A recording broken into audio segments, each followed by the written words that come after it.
ఓం నమో నారాయణాయ నమః. Hi friends, మనం ఇప్పుడు మహావతార నరసింహ సినిమా ద్వారా ఫేమస్ అయిన అహోబిలాన్ని ఎక్స్ప్లోర్ చేయడానికి వెళ్తున్నాం. ఈ ఎంట్రన్స్ నుంచి అహోబిలంలోకి ఎంటర్ అయ్యాం. కొంచెం ముందుకు వెళ్ళాక అక్కడ గరుడ స్వామి విగ్రహం కనిపిస్తుంది. మనకున్న టైంలో దిగువ అహోబిలాన్ని కవర్ చేస్తే ఎగువ అహోబిలాన్ని కవర్ చేయడం కష్టం అవుతుంది, కాబట్టి డైరెక్ట్గా మేము ఎగువ అహోబిలాన్ని కవర్ చేసాం. మాకు అప్పుడే డౌట్ వచ్చింది, ఏంటంతా మంచిగా జరుగుతుంది అని అనుకునేలోగా ఇలా ఒక ఇన్సిడెంట్. అసలు ఏమైందంటే, అహోబిలం వెళ్ళే ఘాట్ రోడ్లో టర్నింగ్స్ చాలా ఎక్కువ. ఆ టర్నింగ్స్లో ఒక టర్నింగ్ని మా ఫ్రెండ్ అంచనా వేయలేక చాలా ఫాస్ట్గా తిప్పడానికి ట్రై చేశాడు. ఆ ట్రై చేయడంలో ఆటో బోల్తా పడిపోయింది. ఎంతలో తప్పించుకున్నాం.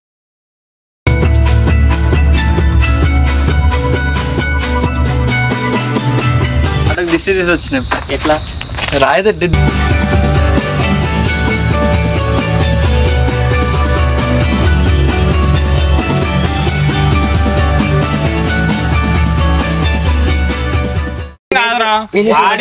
వాడు చాలా బ్యాలెన్స్ చేసినాడు.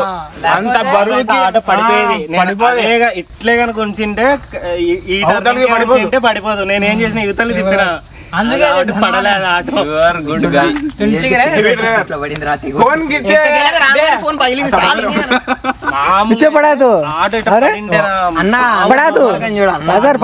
సైడ్ తెంగిపోతాడు వీడు. ఆదిలగాడు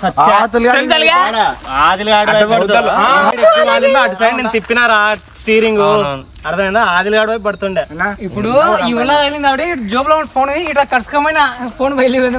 ఆటో ఇటు పక్క పడుతుండే, నా సైడ్ పడుతుండే. యాక్చువల్ గా నువ్వు ఇటు తిప్పినావు కాబట్టి సైడ్ వచ్చింది.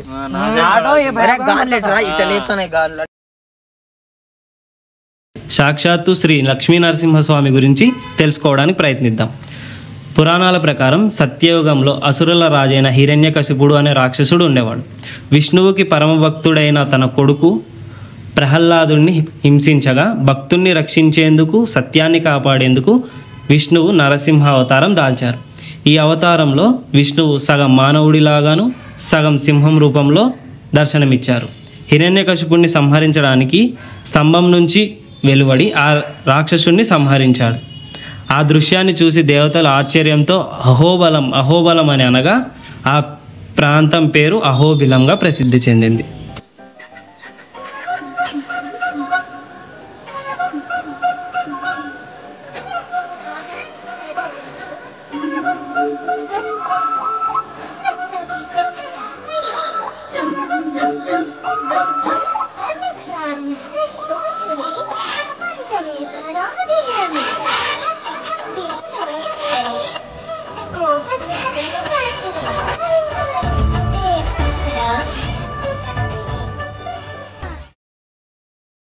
ఎగువ అహోబిలం ఎంటర్ అవ్వగానే లెఫ్ట్ సైడ్లో మనకు ఒక గుడి కనిపిస్తుంది. ఆ గుడిలో కాలభైరవుడు కొలువై ఉన్నారు. అక్కడ కాలభైరవుడు ఎందుకు కొలువై ఉన్నారో దాని బ్యాక్ స్టోరీ ఏంటో తెలుసుకుందాం. నరసింహుడు హిరణ్యకశిపుణ్ణి వధించిన తర్వాత కూడా ఆ ప్రాంతంలో రాక్షస శక్తులు ఆనవాళ్ళు మిగిలి ఉన్నాయట. ఆ దేవస్థానాన్ని ఎటువంటి అపవిత్ర శక్తులు చెడగొట్టకుండా కాపాడడం కోసం శివుడు కాలభైరవ స్వరూపంలో అక్కడ ప్రత్యక్షమయ్యాడు. అప్పటి నుండి అహోబిలం యొక్క క్షేత్రపాలకుడిగా కాలభైరవుడు అయ్యాడు. భైరవుడి ఆశీర్వాదం లేకుండా నరసింహస్వామి దర్శనం పూర్తి కాదని అక్కడికి వచ్చే భక్తుల నమ్మకం. చూడండి, పడుతున్నావా? ఇట్లా పెట్టుకున్నా కూడా డిమ్ముంది.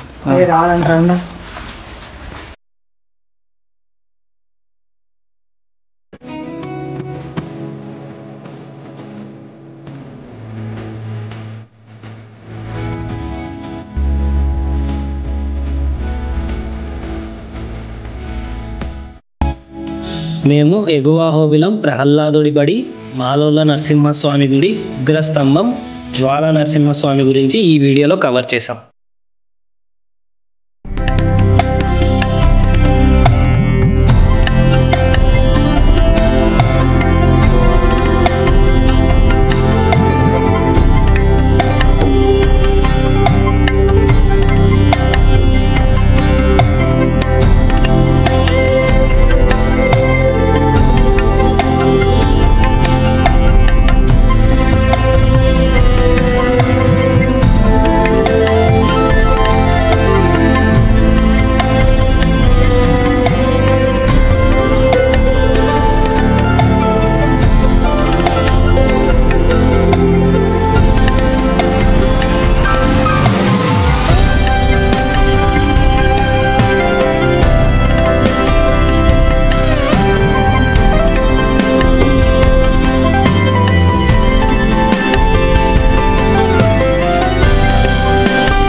నడవడానికి కష్టంగా ఉన్న భక్తులకి, వృద్ధులకి ఇక్కడ డోలి అనే ఒక వసతి కూడా ఉంది. దానికి పర్ పర్సన్కి 5,000 to 6,000 ఛార్జ్ చేస్తారు.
మేమిప్పుడు శ్రీ మాలోల నరసింహస్వామి గుడి దగ్గరికి చేరుకున్నాం.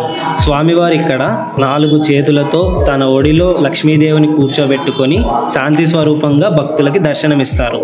మా అంటే మాతృక లక్ష్మి, లోల అంటే ప్రియమైన అని అర్థం. స్వామివారిని దర్శించుకున్న తర్వాత ఆ గుడి పక్క నుంచి ప్రహ్లాదుడి బడికి దారి ఉంటుంది. ఆ దారిలో ముందుకు వెళ్ళే కొద్దీ కొండ నేరోగా అయిపోతుంటుంది ఆ దారి మొత్తం. మనం కొండ చివరి నుంచి చూస్తూ ఉంటే కింద విజువల్స్ ఒక అడ్వెంచరస్ అండ్ థ్రిల్లింగ్ ఫీలింగ్ వస్తుంది. ఆ హై ఎలా ఉంటుందంటే అసలు ఎక్స్పీరియన్స్ చేయాలి. మేము ఇంతమంది ఫ్రెండ్స్తో కలిసి వచ్చాం కాబట్టి అది చాలా జాలీగా ఉంది మాకు. అది మాత్రం అక్కడ ఉన్న పంతులు గారు మాకు ఆ స్థలం పురాణం గురించి వివరించారు. ఆయన మాటల్లోనే వినండి. ఒకప్పుడు ఎర్రనగిరి కుమారు చదువుకోమన్న ఈ బండ మీద రాసిన గీతలు ఉంటాయి. అవి సంస్కృతంలో అక్షరాలు. విష్ణు గురించి రాసుకున్న బండ ప్రహ్లాదుడు. తండ్రి ప్రహ్లాదుని శిక్షించిన స్థలం ఇది. ప్రహ్లాదుని హిరణ్యకశిపుడు తోసేసిన ఇది హోలు మార్గం. ఇక్కడ కూడా నీళ్ళు వస్తాయి. ఆ విష్ణు ప్రహ్లాద్ వారిని ఇక్కడ రక్షించి పట్టుకున్నాడు. ఇక్కడ స్వామి దర్శనం ఇక్కడ ఉన్నారు. ఇక్కడ నుంచి స్తంభం దగ్గర చదివితే పైన స్తంభం ఉద్భవించి స్తంభంలోంచి ఆవిర్భవించి జ్వాలలో కూర్చొని, జ్వాల అనేది పైన ఉంది, ఉగ్రస్తంభం పైన ఉంది. పైన స్వామివారి హిరణ్యకశిపుని తొడల మీద పడవేసుకుని గడప మీద కూర్చొని అతన్ని సంహారం చేశాక జ్వాల నుంచి ఉగ్రంగా మారిపోయిన స్వామి దేవతలంతా శరణం వెళ్తే అహోబిలం కూడా దర్శించారు. కింద పెద్ద గుడి అహోబిలం అంటే. అక్కడ నుంచి ఇక్కడ ప్రహ్లాదుడు తపస్సు యోగంలో కూర్చున్నారు. స్వామి పేరు యోగా నరసింహస్వామి. ఇక్కడ ప్రహ్లాదునికి ఇప్పట్లో జరుగుతున్న యోగా క్లాసులు జరుగుతున్నట్టు ప్రభుత్వాలు కూడా ప్రకటిస్తున్నాయి. ఆ యోగా గురించి అప్పట్లోనే నరసింహస్వామి గారు ప్రహ్లాదునికి యోగా అభ్యాసం అనేది ఇచ్చారంట. ఇక్కడ యోగం గురించి అభ్యాసం అంటే విద్యాభ్యాసం. అక్కడ ప్రహ్లాదునికి యోగం గురించి అభ్యాసించిన స్వామి యోగ ముద్రలో కనిపిస్తారు. అంటే దర్శనం కూడా యోగ పట్టంలో కూర్చుంటాడు స్వామి. ఇది స్వామివారి యోగా నరసింహస్వామి యోగ పట్టంలో కూర్చున్నాడు. అయ్యప్ప పాదాలు స్టడీగా పెట్టుకుంటాడు. స్వామికి ఇట్లా పెన వేసుకొని కూర్చుంటాడు. అయ్యప్ప ఇట్లా స్టడీ పెట్టి ఇట్లా కూర్చుంటాడు. ఈయన ఇలా ఉంటాడు.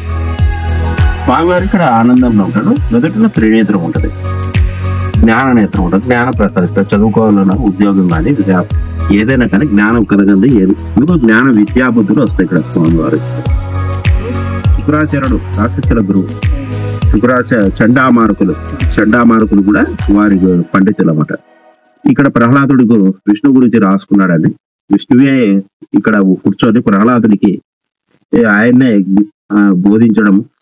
అలా ప్రహ్లాదుడు విష్ణు తత్వంలో పడిపోవడం, విష్ణు గురించి రాసిన బండాన్ని నరసింహస్వామి ఇక్కడ దర్శనం ఇచ్చారు. అది జ్ఞానం బోధించాడని, యోగంలో ఉంటాడని యోగా నరసింహస్వామి.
ఇక్కడ నుంచి కొంచెం ముందుకు వెళ్తే మనకి జ్వాలా నరసింహస్వామి గుడి వస్తుంది. అక్కడ నరసింహుడు అత్యంత ఉగ్ర రూపంలో దర్శనమిస్తారు. పురాణాల ప్రకారం గరుడ స్వామి ఈ దేవుణ్ణి ఆరాధిస్తూ జ్వాలా నరసింహ స్తోత్రం చేసినట్లు చెప్తున్నారు. భక్తులు ఇక్కడ ప్రతికూల శక్తుల నుంచి రక్షణ కోసం, శత్రు విమోచన, ధైర్యం కోసం పూజలు చేస్తారు.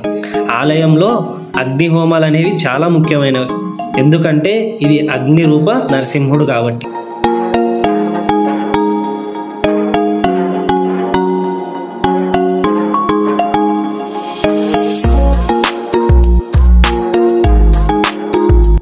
అందరికీ తెలిసిందే, స్వామివారు రాక్షసుల్ని వధించిన తర్వాత వచ్చి చేతులు కడుక్కున్న ప్రదేశం ఇదే. దీన్నే రక్తకుండం అని పిలుస్తారు. వాటర్ని తాగొచ్చు కూడా.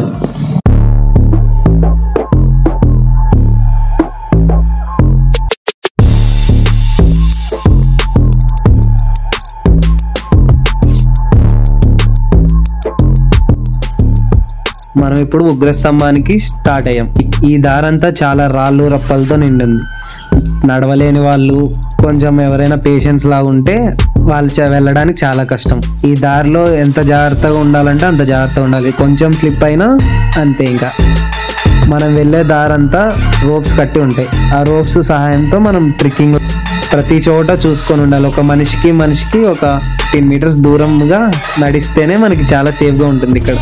ఎందుకంటే నడిచే దారిలో మనకి రాళ్ళు ఒకరి కాలుకి తగిలినవి దొల్లుకుంటూ మళ్ళీ వెనకాల ఉన్న వాళ్ళ మీద పడే ఛాన్సెస్ ఎక్కువ ఉన్నాయి.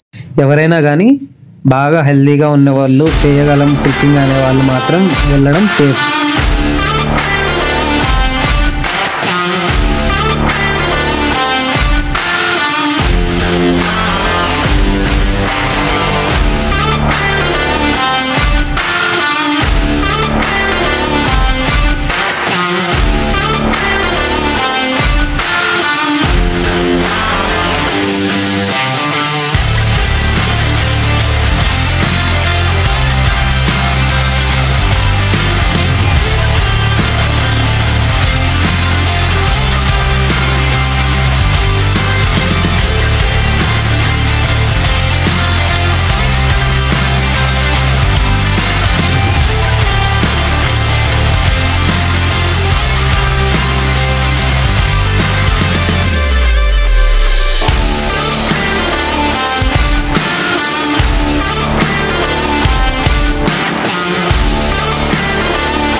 రూపాయలు తీరా. పూజ చేసుకుని రూపాయలు తీసుకుంటే ఒకటి ఉండేది 2 రూపాయలు. అక్కడ ఉంది. హిరణ్యకశిపుణ్ణి చంపేందుకు నరసింహస్వామి ఇక్కడ స్తంభం నుంచి చీల్చుకొని వచ్చిన ప్రదేశాన్నే ఉగ్రస్తంభంగా పిలువబడుతుంది. ఇక్కడ మనకి స్వామివారి పాదాలు కూడా దర్శనమిస్తాయి.